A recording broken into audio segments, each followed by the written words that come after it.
Hello my dear students, welcome back to all of you. कैसे हैं आप सभी लोग? उम्मीद करते हैं बहुत ही शानदार होंगे, जबरदस्त होंगे, मस्त होंगे और नीट की तैयारी में ढेर सारा व्यस्त होंगे। तो मैं समीर सिंह एक बार फिर से आप सभी के सामने लेके आ गया हूं नीट करो। और आज से हमने वादा किया था कि आज से हम एक सीरीज ऐसी शुरू करने जा रहे हैं जिसमें आपको नीट एग्जाम के अप्रोच के बारे में तो पता चलेगा ही, टॉपिक वाइज डिस्कशन भी हम आज से शुरू कर रहे हैं। सबसे पहला टॉपिक हम लेके आ गए हैं आपके लिए, हाइब्रिडाइजेशन। हाइब्रिडाइजेशन में आज हम बात करेंगे इनऑर्गेनिक हाइब्रिडाइजेशन की। ठीक है, इनऑर्गेनिक हाइब्रिडाइजेशन के बाद हम ऑर्गेनिक के हाइब्रिडाइजेशन की बात करेंगे। सबसे पहले इनऑर्गेनिक हाइब्रिडाइजेशन का इंपॉर्टेंट रोल क्या है, क्योंकि आपको मैं बता दूं कि नीट में हर बार हाइब्रिडाइजेशन से एक सवाल जरूर आता है। अगर हम ऐसे ही एक एक टॉपिक को कवर करेंगे तो 50 टॉपिक कवर होने से 50 क्वेश्चन हमारे फिक्स हो जाएंगे, है ना। तो इसलिए आप तैयारी बड़े अच्छे से करिए, लगे रहिए हमारे साथ। लाइक शेयर आप करते ही होंगे, उम्मीद करते हैं आप लाइक शेयर कर रहे होंगे। और आप जल्दी से अब कॉपी पेन लेके तैयार हो जाइए, शुरू किया जाए आज का क्लास बहुत ही मस्ती के साथ। ठीक है, चलो। तो हाइब्रिडाइजेशन में इनऑर्गेनिक हाइब्रिडाइजेशन आज हम बात करेंगे। ठीक है, इनऑर्गेनिक, बहुत ध्यान से सुनना, आराम से नोट्स बनाना और इसको हमेशा याद रखना। इनऑर्गेनिक, अच्छा इनऑर्गेनिक में देखो हमें क्या करना है। सबसे पहले आपको एक नंबर याद रखना है। काउंटिंग तो आती होगी ना? सोच रहे होंगे सर बड़ा मजेदार सवाल किया है। काउंटिंग देखो बेटा आनी चाहिए। आता है? चलो जरा जल्दी से बताओ, वन के बाद क्या आता है, जल्दी बताओ। टू आता है, वेरी गुड, क्या बात है, आप लोग तो वो जीनियस है। टू। अब देखो टू को हमें क्या करना है, याद रख लेना है एसपी के नाम से। ठीक है, एसपी कैसे? एक एस और एक पी, एक ही लिखा हुआ ना, एक एक। तो वन प्लस वन, मैं ऐसे ही कर दे रहा हूं यहां पे, वन प्लस वन। अब आपको बताने की जरूरत नहीं, वन प्लस वन बराबर क्या होता है बताओ? टू होता है। इतना तक क्लियर है? Very good. अब आगे हम लिखेंगे थ्री।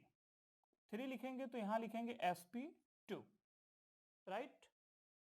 फोर लिखेंगे तो यहां लिखेंगे एस पी थ्री। बहुत ध्यान से सुनना, और इसी में राज छिपा हुआ है अभी आने वाले क्वेश्चनों पे। ठीक है, तो दिमाग में बस एक फ्रेम बना लो, उसके बाद कॉपी पेस्ट करते हुए हम रूल पे आएंगे, उसके बाद कुछ नीट के सवाल लगा देंगे, आपका एक टॉपिक तैयार हो जाएगा, हाइब्रिडाइजेशन, है ना। चलो, फोर्थ में sp3। अब फिफ्थ अगर लिखा जाए तो क्या हम sp4 लिख सकते हैं? नहीं।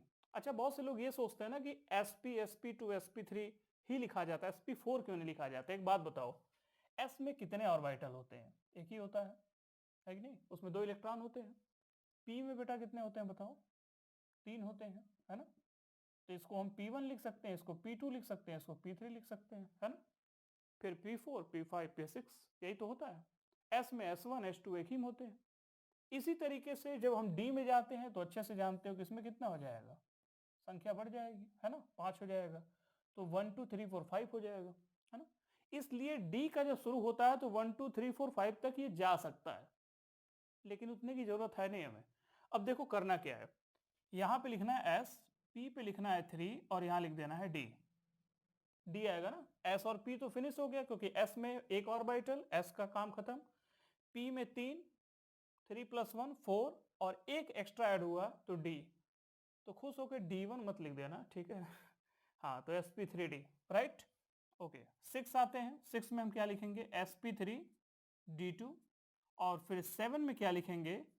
sp3d3। इतना तक ही आपका सिलेबस है। इसी में से क्वेश्चन बार बार घुमा फिरा के पूछे जाते हैं, ठीक है। अब इसको जल्दी से पॉज करो, नोट कर लो, ठीक है। और इतना करने के बाद अब हम एग्जाम्पल पे आएंगे। पहले तो हम बेसिक एग्जाम्पल बता देते हैं, फिर नीट के कुछ क्वेश्चन लगवा देते हैं, फिर आपका काम आसान हो जाएगा। तो जल्दी से नोट कर लो, पॉज कर लो। नोट कर लिया? आगे बढ़े? ठीक है। अब चलो, इसकी थ्योरी को ध्यान में रखते हुए एक मैं क्वेश्चन लिखने जा रहा हूं। सपोज करो एक फार्मूला पहले मैं लिख दूं, उसके बाद एक थ्योरी के साथ एप्लीकेशन पार्ट भी हम ऐड कर देते हैं। एक थ्योरेटिकल पार्ट इसमें क्या है, फार्मूला क्या है, ट्रिक क्या है, जो भी आप मान लो, that is sigma bond plus lone pair. अब ये है बहुत important formula. Sigma bond plus lone pair. आप जानते हैं कि कोई भी बॉन्ड बनता है तो उसमें सिग्मा बॉन्ड जरूर होता है, ठीक है। सिंगल हो, डबल हो, ट्रिपल हो। सिंगल बॉन्ड होगा तो क्या कह सकते हैं भैया, सिंगल होता है इसका मतलब एक सिग्मा होगा। डबल होगा तो एक सिग्मा और एक पाई होता है कि नहीं। और ट्रिपल होगा तो एक सिग्मा और 2 पाई। तो इसका रेफरेंस हमें देखने को मिल गया। कंक्लूजन क्या निकालेंगे कि एक बॉन्ड जो इसमें है वो सिग्मा का ही है। यहां तक तो कोई दिक्कत नहीं है। अब आगे जरा देखो, सपोज करो एक मैं कंपाउंड ले लेता हूं, कार्बन डाइऑक्साइड, जो सबसे इजी वाला है उसी से उठाते हैं, ठीक है। सबसे अच्छा एनसीईआरटी में ही से शुरू करता है, तो पहले एक एनसीईआरटी का फिर टच ले लेते हैं, धीरे धीरे नीट आगे बढ़ जाएंगे हम। कार्बन डाइऑक्साइड कैसे बनता है ये आप अच्छे से जानते होंगे। स्ट्रक्चर बनाना जिनको आता है वो अच्छी बात है, नहीं आता है तो आप बिल्कुल मत घबराइए, क्योंकि आगे आने वाले सीरीज में हम VSEPR भी लेके आने वाले हैं, जिसमें हम आपको बताएंगे कि ज्योमेट्री शेप कैसे होगा, कैसे बनेगा, बहुत इजीली तरीके से उसको समझाया जाएगा। कोई इसमें बहुत ज्यादा परेशान होने की जरूरत नहीं। अब देखो कार्बन डाइऑक्साइड ऐसे बनता है, ठीक है, लीनियर इसकी ज्योमेट्री देखने को मिलती है। अब एक बात बताओ, इसमें लोन पेयर तो कहीं दिख नहीं रहा है। लोन पेयर किसका देखना है, हमेशा याद रखना जो लोन पेयर होता है बेटा वो सेंट्रल एटम का होता है। अब समस्या ये है कि कहोगे सर सेंट्रल एटम कहाँ है, तो सेंट्रल एटम उसे कहेंगे जो स्मॉलर नंबर होगा। जैसे कार्बन दिख रहा है ना, एक है, ऑक्सीजन कितना है, दो है, right. So here is only one carbon and two oxygen. So minimum number of carbon क्या होगा, सेंट्रल एटम होगा, और बाकी क्या होंगे, सराउंडिंग एटम होंगे। तो कार्बन इसमें सेंट्रल एटम है और ऑक्सीजन क्या है, सराउंडिंग एटम है। तो देखो कार्बन पे कोई लोन पेयर नहीं, क्योंकि चार ही वैलेंस इलेक्ट्रॉन होता है और चारों तो यूज हो गया यहाँ पे, है ना, बॉन्ड बनाने में, तो लोन पेयर बचा नहीं। तो इसलिए सिग्मा बॉन्ड हम काउंट कर लेंगे। सिग्मा बॉन्ड देखो आप जानते हो डबल डबल बॉन्ड दोनों तरफ है, तो एक सिग्मा इधर हो गया, एक सिग्मा इधर हो गया, है ना। तो सिग्मा बॉन्ड कितने हो गए, दो सिग्मा हो गया, लोन पेयर कितना हो गया, 0। तो बताओ कितना होगा, 2। तो अगर पूछा जाए कि इसका हाइब्रिडाइजेशन क्या होगा, तो देखो 2 है, 2 देखो वहां लिखा हुआ है, क्या होगा, sp। तो इसका आंसर क्या हो जाएगा, sp हाइब्रिडाइजेशन, है कि नहीं, sp। अब ऐसे ही सपोज करो कि हम थोड़ा सा लेवल एक बढ़ा देते हैं। अब हम क्या करते हैं, अमोनिया ले लेते हैं, जैसा कि बहुत फेमस ये क्वेश्चन रहता है NH3 का। अब अमोनिया में अगर हमें पता करना है कि कितने आपके सिग्मा बॉन्ड हैं, कितने लोन पेयर हैं, तो ये हमें ज्योमेट्री इसकी पता होनी चाहिए। टेट्राहेड्रल होती है और पिरामिडल इसका शेप होता है, तो हमें इसके अकॉर्डिंगली चलना पड़ेगा। तो नाइट्रोजन का देखो मैं स्ट्रक्चर एक बार बना देता हूं। मैंने पहले भी कहा है कि जिनको स्ट्रक्चर या ज्योमेट्री में कोई समस्या है बनाने में, तो वो बिल्कुल घबराए मत। मेरा लेक्चर आराम से देखते रहें, एक एक सीरीज हम चला रहे हैं हर दिन, और आप बड़े आराम से इसको सीख लेंगे, जान लेंगे, तो आपके कैरियर के लिए बड़ा अच्छा होगा। एक एक क्वेश्चन बेटा जुड़ेगा ना तो जाके वो, हाँ, 50 क्वेश्चन जो आपको दिखता है ना टारगेट में, वो कंप्लीट हो जाएगा, उसमें कोई समस्या वाली बात नहीं होगी। अब नाइट्रोजन देखो, हाइड्रोजन हम लिख देते हैं 1 2 3। ये हमने कैसे बनाया, नाइट्रोजन के वैलेंस इलेक्ट्रॉन कितने होते हैं बेटा बताओ, नाइट्रोजन का एटॉमिक नंबर 7 2,5, है ना, 2,5। 5 इसके वैलेंशियल इलेक्ट्रॉन हुए, तो इसका मतलब नाइट्रोजन के पास 5 वैलेंशियल इलेक्ट्रॉन है। बनाता ये 3 ही बॉन्ड है, स्मॉल साइज होने की वजह से एक लोन पेयर बच जाता है, ठीक है। ये 2 इलेक्ट्रॉन फ्री दिख रहे हैं। अब हाइड्रोजन क्या करेगा भाई, एक एक इलेक्ट्रॉन इससे ले लेगा, शेयर कर लेगा। तो हाइड्रोजन ने एक एक इलेक्ट्रॉन चुरा लिया जो तुमने इलेक्ट्रॉन को, है ना। तो ये इलेक्ट्रॉन देखो क्या किया, चुरा लिया। अब ये हाइड्रोजन क्या हो गया, यहाँ पे बॉन्ड बना के फिक्स कर दिया पोजीशन को। तो ये टेट्राहेड्रल ज्योमेट्री तो हमें दिख रही है, नो डाउट, लेकिन हमारा टारगेट है हाइब्रिडाइजेशन निकालना। तो चलो जरा सिग्मा बॉन्ड काउंट करते हैं, 1 2 एंड 3। तो यहाँ पे कितने सिग्मा बॉन्ड हो गए, 3 सिग्मा। लोन पेयर पूछा जाए तो कितना आ जाएगा बेटा बताओ, 1 लोन पेयर। 3 + 1 कितना होता है, 4। 4 का आंसर वहां से देखो क्या है, sp3। तो क्या हो जाएगा ये, sp3 ज्योमेट्री नहीं होगी, क्या होगा, हाइब्रिडाइजेशन होगा, ठीक है। sp3 इसका आंसर हो जाएगा। जल्दी से पॉज करो, नोट कर लो, और इसके बाद फिर आगे हम बढ़ते हैं। कर लिया, ठीक है। अब देखो इसके बाद अगला सवाल लेते हैं। अब ऐसे ही थोड़ा सा हम लेवल बढ़ा देते हैं। एक बहुत फेमस क्वेश्चन पूछा जाता है, सपोज करो ClF3 का पूछ दिया गया, ClF3। ये भी बड़ा फेमस क्वेश्चन है, अक्सर देखने को मिल जाता है ये। अब क्लोरीन के साथ फ्लोरीन 3 है, ठीक है। क्लोरीन फ्लोरीन दोनों एक ही ग्रुप के हैं, तो जितना वैलेंस इलेक्ट्रॉन फ्लोरीन में होगा उतना ही क्या होगा, क्लोरीन में होगा। तो फ्लोरीन का अगर पता है तो क्लोरीन का भी पता है। फ्लोरीन के आउटर मोस्ट शेल में कितने इलेक्ट्रॉन होते हैं, 7, राइट। तो फ्लोरीन में 7 होगा तो क्लोरीन में भी कितना होगा, 7। अब बहुत ध्यान से सुनना, 7 है तो 7 में से फ्लोरीन ऑक्टेट अपने कंप्लीट करने के लिए, देखो क्लोरीन में भी 7 इलेक्ट्रॉन होंगे और फ्लोरीन में भी 7 इलेक्ट्रॉन। तो अगर मैं कहूं कि इसमें से सेंट्रल एटम कौन सा है, तो स्मॉलर नंबर तो क्लोरीन दिख रहा है, तो ये सेंट्रल एटम हो जाएगा। बाकी क्या हो जाएगा, सराउंडिंग एटम हो जाएगा। हमें ज्योमेट्री और शेप इसका नहीं निकालना है, हमें केवल हाइब्रिडाइजेशन निकालना है। क्योंकि एग्जाम में क्या करता है ना, ऐसे ही क्वेश्चन देके पूछेगा इसका हाइब्रिडाइजेशन बताइए, और एक नहीं देता है, अब 3-3 करके देता है, सेट बना के देगा। अभी हम आएंगे उस क्वेश्चन पे भी। तो देखो ClF3 दिया है, क्लोरीन का सेंट्रल एटम क्या है, 7 इलेक्ट्रॉन यहाँ दिख रहा है। Fluorine that is again 7 electron. तो 1 इलेक्ट्रॉन की नीड है ऑक्टेट कंप्लीट करने के लिए। तो फ्लोरीन तो चालाकी करेगा ही, क्या करेगा, क्लोरीन के साथ शेयर कर लेगा। और सपोज करो जो क्लोरीन के साथ जो फ्लोरीन के 3 एटम है उसको मैंने ऐसे लिख दिया, ठीक है। तो हम तीनों इलेक्ट्रॉन शेयर कर दिए। अब कितना इलेक्ट्रॉन बच गया क्लोरीन के पास, 3 तो चला गया है ना, 3 इलेक्ट्रॉन यहां से चला गया। और अब कितने इलेक्ट्रॉन बचे बताओ, 4 बचे, 1 2 3 4। तो इसका मतलब क्या हम कह सकते हैं कि ये 2 लोन पेयर है कि नहीं, 2 लोन पेयर है। 2 इलेक्ट्रॉन बराबर 1 लोन पेयर, तो ऐसे ही कितने हैं, 4 हैं।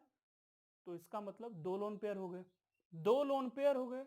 और कितने सिग्मा हुए बताओ, 3 हो गए। तो 3 + 2 कितना हो जाएगा, 5। और 5 मीन्स वहां से देखो क्या होगा, sp3d, राइट। ये क्या हो जाएगा, sp3d हो जाएगा। एक और फेमस क्वेश्चन जो ज्यादातर देखने को मिल जाता है, जैसे IF7। अभी हम इनिशियल बेस पे चल रहा है, ठीक है, बेसिक जिनको नहीं समझ में आ रहा उनको समझा रहे हैं। इसके बाद नीट के सवाल पे आएंगे, बस ये लास्ट एक एग्जांपल है IF7 का, इसके बाद हम उसी पे आ जाएंगे। अब एक बात बताओ, IF7 इसको नोट कर लिया, वेरी गुड। IF7 पे देखो, अच्छा एक बात बताओ, फ्लोरीन में और आयोडीन में कोई समानता है, पैरेललिटीज है कुछ, बिल्कुल होगी। दोनों क्या है, एक ही फैमिली से बिलोंग करते हैं, है ना, फ्लोरीन और आयोडीन। तो फ्लोरीन के आउटर मोस्ट शेल में भी 7 और आयोडीन के भी 7 ही होगा। तो लेसर नंबर क्या होगा, सेंट्रल एटम, बिगर नंबर क्या होगा, सराउंडिंग एटम, है ना, IF7। अब हमें ध्यान में रखना है कि आयोडीन के पास 7 इलेक्ट्रॉन होते हैं वैलेंस शेल में, फ्लोरीन भी 7 है। तो इसका मतलब एक भी लोन पेयर नहीं बचेगा, है कि नहीं। अब देखो ध्यान से, आयोडीन के पास अगर मैं कहूं तो आयोडीन के पास तो 7 इलेक्ट्रॉन है, 7 बॉन्ड बना सकता है ये 7। फ्लोरीन के पास क्या है, फ्लोरीन ऑलरेडी 7 है, तो वो एक एक इलेक्ट्रॉन लेके अपने ऑक्टेट कंप्लीट करेगा। कैसे, जरा देखो, इसको मैं परफेक्ट ज्योमेट्री में बना दे रहा हूं। हालांकि आपको अगर थोड़ी सी समस्या अगर होगी इसमें, तो मैंने जैसा कि कहा है कि आप बिल्कुल परेशान मत होइए, उसके लिए हम काम करेंगे, ठीक है। देखो, अब यहां पे मैं सभी फ्लोरीन को ऐसे रख देता हूं, ठीक है। अब कितने फ्लोरीन है, एक एक सब में है, तो कितने सिग्मा बॉन्ड हुए, 1। और ये भी फ्लोरीन है, 2 3 4 5 6 एंड 7। कोई लोन पेयर दिख रहा है जी नहीं। तो इसका मतलब ये हो गया कि इसमें क्या हो गया, 7 सिग्मा बॉन्ड हो गया, और लोन पेयर कितना हो गया बेटा बताओ, 0 लोन पेयर। इसका मतलब इसमें जो आंसर आएगा वो 7 के अकॉर्डिंग आएगा। तो 7 यहाँ पे क्या लिखा हुआ है, sp3d3। तो इसका आंसर क्या हो जाएगा, sp3d3। कोई इसमें डाउट नहीं, नोट कर लीजिए इसको, नोट कर लिया, ठीक है। चलो अब हम बताने जा रहे हैं, देखो बहुत इंपॉर्टेंट, ये तो बेसिक कंसेप्ट था, जिनको थोड़ा वीक होगा उनका क्लियर हो गया होगा कंसेप्ट जो है। अब हम बताने जा रहे हैं चार्ज स्पीसीज के बारे में, क्योंकि चार्ज स्पीसीज का बेटा बहुत ज्यादा इंपॉर्टेंट है और नीट में हमेशा इसी से सवाल आते हैं, ठीक है, चार्ज स्पीसीज। लेकिन कहानी क्या है ना, कि जब तक वो नहीं समझ में आएगा तब तक चार्ज वाला नहीं समझ में आएगा। अब इसमें एक चीज का ध्यान रखना, चार्ज कितने तरीके के होते हैं, एक निगेटिव और एक पॉजिटिव। जब निगेटिव होगा तो एक इलेक्ट्रॉन क्या करना, ऐड कर देना, है ना। और जब पॉजिटिव होगा तो उसमें एक इलेक्ट्रॉन क्या कर देना, सब्सट्रैक्ट कर देना, है ना। एक में जोड़ देना है, एक में घटा देना है, right. 1 electron add, 1 electron subtract. Any problem? No problem. ध्यान से सुनो। जैसे एक सवाल है, सपोज करो यहां पे मैंने NH2 लिख दिया माइनस, पूछ लिया गया कि इसका हाइब्रिडाइजेशन क्या होगा, है ना। अभी तक तो आपने NH3 का किया था, अब हम NH2 माइनस का पूछ रहे हैं आपसे, उसका जवाब आपको देना है। तो आपको करना यह है कि आपको सबसे पहले तो ये तरीका याद ही हो गया होगा, काउंटिंग वाला तो याद ही हो गया होगा, है ना। तो अब ये चीज दिमाग में बैठ गई होगी, फ्रेम बन गया होगा कि हमें करना क्या है। अब करना यह है कि नाइट्रोजन, ठीक है, सेंट्रल एटम है, हम ये एज्यूम करके चलना है कि नाइट्रोजन पे ये जो चार्ज लिखा हुआ है ना, वो सेंट्रल एटम के लिए है, ठीक है, NH2 माइनस, राइट। तो हमें क्या करना है, जो सेंट्रल एटम है, जैसे नाइट्रोजन के आउटर मोस्ट शेल में कितने इलेक्ट्रॉन होते हैं, जैसे 7 ये है तो 2 और 5, 5 होते हैं। अब आउटर मोस्ट शेल में जो 5 इलेक्ट्रॉन है उसमें एक इलेक्ट्रॉन ऐड कर देना है, कितना, 1 इलेक्ट्रॉन। जितना निगेटिव होगा उतना ही हम क्या करेंगे, इलेक्ट्रॉन का एडिशन कर देंगे, हमने जैसा कि लिखा हुआ है। टोटल इलेक्ट्रॉन कितने हो गए, 6 इलेक्ट्रॉन। बहुत ध्यान से सुनना, अब जरूरत नहीं है इसको स्ट्रक्चर बनाने की, मन में सोचो और आंसर करो, है कि नहीं। तो देखो NH2 माइनस लिखा हुआ है, तो आप जरा मुझे बताइए, नाइट्रोजन, हाइड्रोजन कितने बॉन्ड बनाता है, एक बॉन्ड बनाता है, कितना दिया है, 2। तो 6 में से 2 इलेक्ट्रॉन माइनस कर दो, कितना हो जाएगा, 4 इलेक्ट्रॉन। और 4 इलेक्ट्रॉन ये बचा हुआ है, ये बॉन्ड नहीं बना रहा है, इसका मतलब ये क्या हो जाएगा, 2 लोन पेयर। अब बेटा 2 लोन पेयर हो गया, और हाइड्रोजन एक बॉन्ड बनाता है, और हाइड्रोजन दिया कितना है, यानी यहां पे 2 लोन पेयर हो गया, और हाइड्रोजन चूंकि 2 सिग्मा बॉन्ड यहां पे देगा, इसलिए 2 + 2 बेटा क्या हो गया, 4 हो गया। और 4 का मतलब नो डाउट sp3 हाइब्रिडाइजेशन होगा। कर लेंगे, वेरी गुड। तो एक एग्जांपल करके मुझे दिखाइए, NO2 माइनस, करो इसको, पॉज करो और जरा इसको सॉल्व करो, NO2 माइनस को।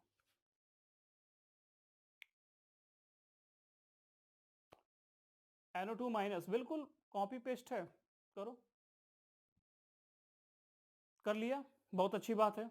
NO2 माइनस क्या आंसर है, चलिए हम लगा रहे हैं इसको, आंसर से मैच करिए अपने, ठीक है। NO2 माइनस का देखते हैं कितने लोगों का क्या आया है।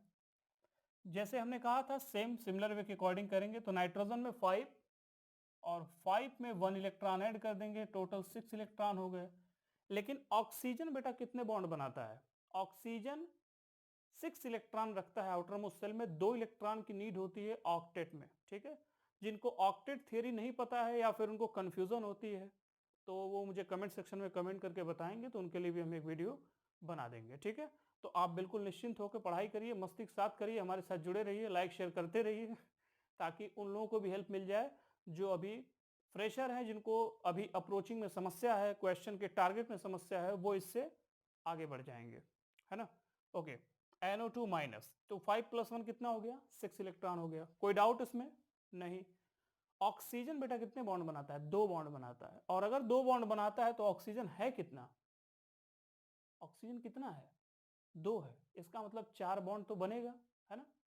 तो 4 बॉन्ड बनेगा, तो इसको बनाने समय, और एक आपका नेगेटिव चार्ज है, 6 इलेक्ट्रॉन टोटल है, 6 में से 4 इलेक्ट्रॉन तो बेटा बॉन्ड बनाने में चले जाएंगे, इसका मतलब 2 इलेक्ट्रॉन बचेंगे, इसका मतलब एक लोन पेयर बचेगा, है कि नहीं, 1 लोन पेयर। तो नाइट्रोजन पे क्या हम इसको ऐसे बना सकते हैं, सपोज करो एक लोन पेयर हो गया, और नाइट्रोजन में ये 2 बॉन्ड हम ऐसे बना दिए, ठीक है। तो कितने सिग्मा बॉन्ड हो गए, 2 सिग्मा बॉन्ड हो गए, है कि नहीं, और 1 लोन पेयर, है ना। तो 1 2 3, और 3 का मतलब बेटा क्या होता है बताओ, sp2। पूछा जाए इसका क्या होगा, sp2 होगा। चलो जल्दी से नोट करो, सबका आंसर आ गया था sp2, वेरी गुड, जल्दी करो। कर लिया ये, तो पता है ये सवाल कब का है, ये 2009 का क्वेश्चन था, नीट का 2009, उसमें ये दोनों पूछा हुआ था, ठीक है। आपके पास पेपर होगा तो अच्छी बात है, आप देख लीजिएगा उसको, 2009 का सवाल था। तो देखो ये सॉल्व हो गया ना, कि ये sp2 और इसमें कितना आ रहा है, sp3, ये तो क्लियर है। ओके, क्वेश्चन हालांकि दूसरा था लेकिन मैं तरीका समझा रहा हूं कि हाइब्रिडाइजेशन कैसे निकालते हैं। अब हम आते हैं एक क्वेश्चन पे जो नीट का बड़ा इंपॉर्टेंट सवाल 2016 में पूछा है। 2016 का क्वेश्चन देखो क्या था। 2016 का NO2 प्लस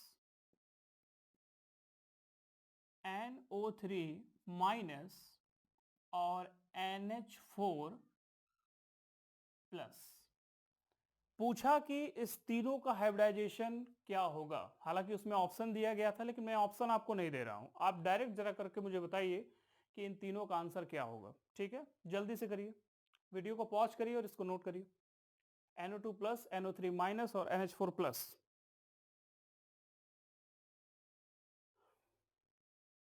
कर रहे हैं सब लोग, हो रहा है प्रैक्टिस। ठीक है, चलो जिनका हो गया बड़ी अच्छी बात है, और जिनका नहीं हो पाया वो सुने इसका आंसर क्या होगा, है ना। ये सवाल कब का था, 2016 का। अब देखो NO2 प्लस है, अब हमें पेन भी नहीं चलाना है और मन में सोचना है और इसका आंसर करना है कि नहीं है। मन में सोचना है। तो सपोज करो जैसे कि यहाँ पे देखो ना NO2 प्लस दिया हुआ है, तो नाइट्रोजन क्या है, 5 होते हैं वैलेंस इलेक्ट्रॉन, और 5 में से 1 को हम क्या करेंगे, माइनस कर देंगे, नहीं 4 हो गया। ऑक्सीजन बेटा कितना बॉन्ड बनाता है, 2 बॉन्ड बनाता है ना। तो क्या नाइट्रोजन के पास ऐसा नहीं लग रहा है कि 2 ऑक्सीजन है तो ये कुछ इस तरह से बना लेंगे। मैं ज्योमेट्री पे नहीं जा रहा हूं इसके, ये नहीं कि सर ऐसी कैसे ज्योमेट्री बन गई, नो। हमें एग्जाम क्रैक करना है, ठीक है। तो हमें तरीके से चलना पड़ेगा, फटाफट कैसे आंसर करें। तो जैसे यहाँ पे देखो क्या लिखा है, NO2 लिख दिया गया है, कोई डाउट इसमें नहीं है। तो यहाँ पर लोन पेयर तो खत्म हो गया, इसका मतलब 2 ही क्या हो गए, सिग्मा बॉन्ड हो गए, है ना। तो इसका मतलब ये 2 हो गया, और 2 का मतलब ये क्या हो गया बेटा, sp हो गया। तो NO2 का क्या आंसर होगा, इसका sp हो जाएगा। चलो NO3 पे आते हैं। अब NO3 माइनस दिया हुआ है, यानी एक इलेक्ट्रॉन बढ़ जाएगा, 6 हो जाएगा, 6। ऑक्सीजन भी 3 दिया है, तो इसका मतलब ये भी 6 बॉन्ड बना लेगा। तो नाइट्रोजन के साथ, हालांकि कभी एग्जिस्ट नहीं करता है नाइट्रोजन 3 बॉन्ड से ज्यादा, है ना, लेकिन यहां पे दिया तो हम एज्यूम करेंगे समझने के लिए, ठीक है। ऑक्सीजन 3 दिया है, तो इसका मतलब क्या है कि हम अगर ऐसे ही मॉडल बनाए इसका, ठीक है, समझने के लिए, हालांकि ये एग्जिस्ट करेगा नहीं, महागलत है ये है ना, समझने के लिए बता रहे हैं। तो यहाँ पे सिग्मा बॉन्ड कितने हो गए, 3 हो गए।